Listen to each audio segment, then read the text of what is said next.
Upper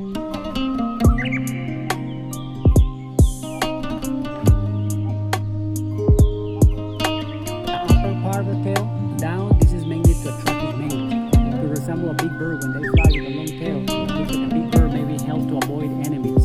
So sometimes after a nesting season, they lose them and then they regrow again. If they lose this long feather, the secondary feather have sizes already.